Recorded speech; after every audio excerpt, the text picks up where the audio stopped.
शिक्षण प्रसारण मंडळ अकलूज संचलित महर्षी शंकरराव मोहिते प्रशाला यशवंतनगर आम्ही या प्रशालेत शिकत असून माझे नाव सहिली सचिन राऊत इयत्ता 11वी तुकडी अ मध्ये शिकत आहे. माझे नाव वैष्णवी तात्यासाहेब सोलनकर इयत्ता 11वी सायन्स तुकडी अ मध्ये शिकत आहे. माझे नाव नम्रता चंद्रप्पा यळसंगी इयत्ता 11वी सायन्स अ तुकडीमध्ये शिकत आहे. माझे नाव संजीवनी पांडुरंग होमाने इयत्ता 11वी सायन्समध्ये शिकत आहे. आमचा विषय आहे आत्मनिर्भर भारत.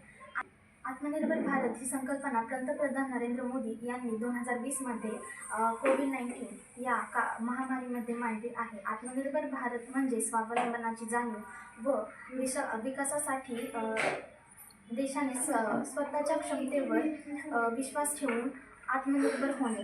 या योजनेचा उद्देश केवळ आर्थिक सुधारणांपुरता नसून मर्यादित नाही.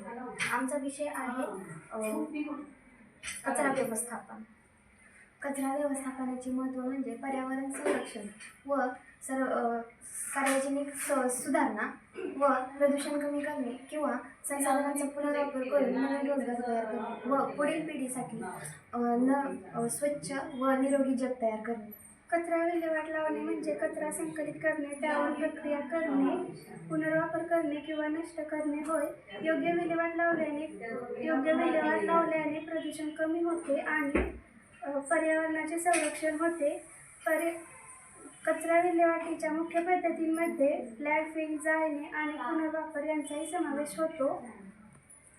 कचरा म्हणजे टाकाऊ झालेल्या उपकरणांपासून तयार होणारा कचरा, जसे की मोबाईल फोन, टीव्ही, संगणक, रेफ्रिजरेटर आणि घरगुती उपकरणांपासून तयार होणाऱ्या वस्तू.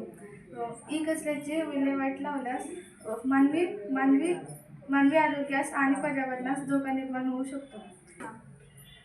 जसे की ओला कचरा शिळे अन्न, फळभाज्या यांच्या सालीपासून किंवा यांच्या खत बनवू शकतो. कंपोस्ट खत आपण झाडांना उपयोगी येऊ शकतो. आपल्या बागेतील झाडांना, फळांना आपण तो कंपोस्ट खत देऊ शकतो.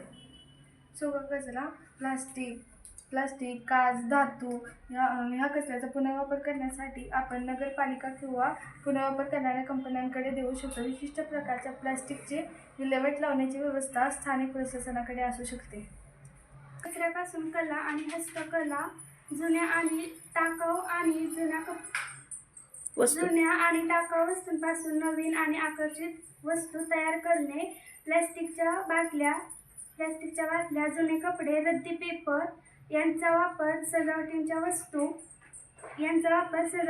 वस्तू आणि पेन स्टँड हे बनवण्यासाठी आणि नवीन उपयुक्त वस्तू बनवण्यासाठी केला जातो. जसे की पायपूस आणि टिकाऊ, जसं की आपण प्लास्टिकच्या बॉटलपासून रोप लावण्यासाठी उपयोग करू शकतो त्यांचा, किंवा आपण प्लास्टिकच्या बॉटलचा पेन स्टँड करण्यासाठी पण उपयोग करू शकतो. व आपण जुन्या झालेल्या साड्यांचा उपयोग अशा प्रकारे सुद्धा करू शकतो, जसं की ड्रेस शिवणे किंवा असे वेगवेगळे हस्तकला बनवणे. अशा वस्तूंपासून आपण टाकाऊपासून टिकाऊ, खराब झालेल्या कपड्यांपासून आपण पायपुसणी करू शकतो किंवा आपण पिशवीसुद्धा बनवू शकतो. या गोष्टींचा महिलांसाठी खूप फायदेशीर आहे. महिलांना उपयोग होऊ शकतो. महिलांना उद्योगधंद्यातून महिलांची जी संकल्पना आहे, नरेंद्र मोदींनी ही संकल्पना मांडली आहे, त्यातून महिलांना खूप फायदा होऊ शकतो. त्या आत्मनिर्भर बनू शकतात.